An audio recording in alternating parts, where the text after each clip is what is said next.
Hi guys, welcome back to Vibing with Atilia. So the first pose that we're going to do together today is the forward fold or the big toe pose or Uttanasana. You're going to stand with the feet together, drawing the big toes together and the heels are slightly apart so the feet are forming a square. You're going to inhale, lift the arms up, looking up to the ceiling. Now exhale, folding the body forward.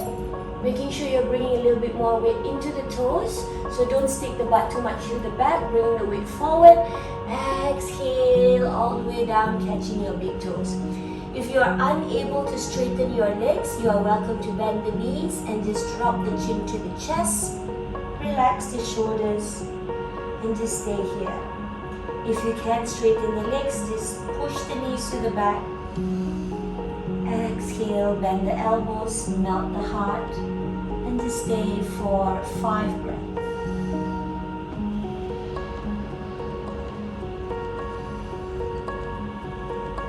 Three more breaths. 2.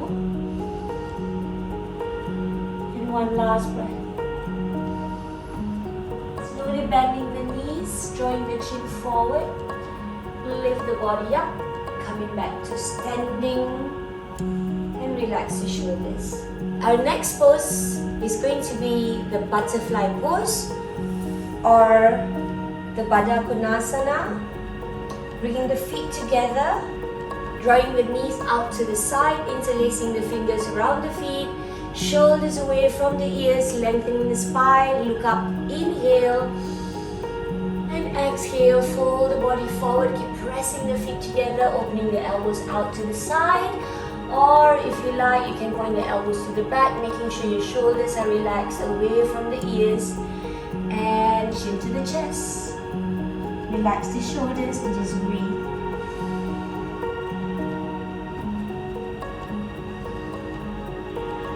Stay for 3 more breaths.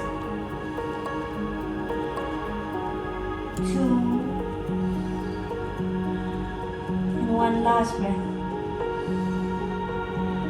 Slowly lift the body up and come back to center. This next pose that we're going to get into is Dhanurasana or the bow pose.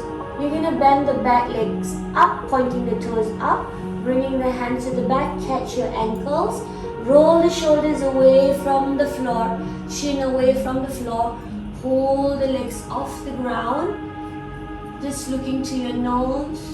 You can either point the toes up or you can flex the feet. Stay. 5, 4, 3, 2, and 1. Slowly release the body down. And catch your breath.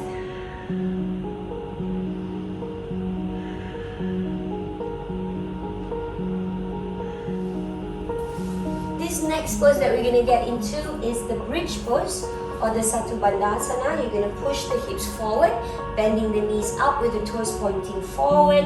Lie down on the mat.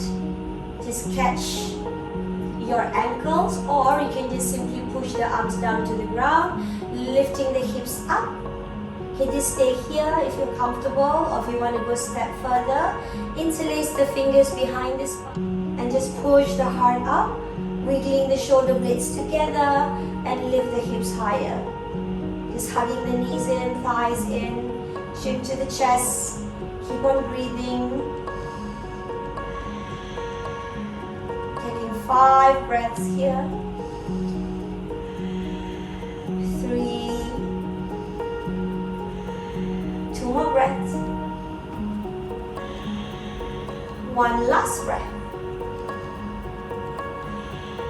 Slowly drop the hips, heels off, knees to the chest, hug the knees in and just massage your back by rolling the spine left to right, right to left. We're going to go into this heart opening pose called the camel pose or Ustrasana. Sitting on your knees, with the knees as wide as your hips or a little wider if you're not comfortable bringing the knees together so you get a better stance. Tucking the toes to the back, lifting the heels off the floor. Just looking for your heels with the palms, pushing the hips forward.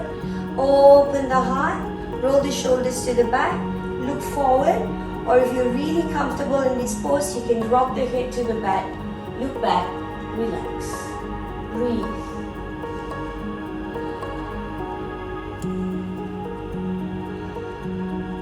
3 more breaths. 2, squeeze the buttocks, push your hips forward. 1 more breath. To come out of the pose, chin to the chest, lean the body back and push using momentum, coming back down to your child's pose. Extend the arms forward and drop the forehead down to the ground.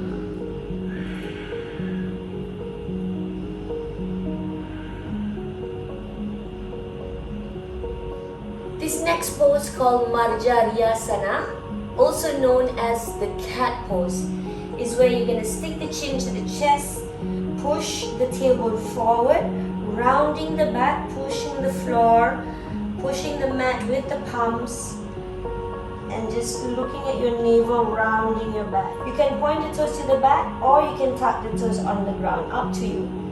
Chin to the chest, round your back, feel that you're really trying to push the floor away from you.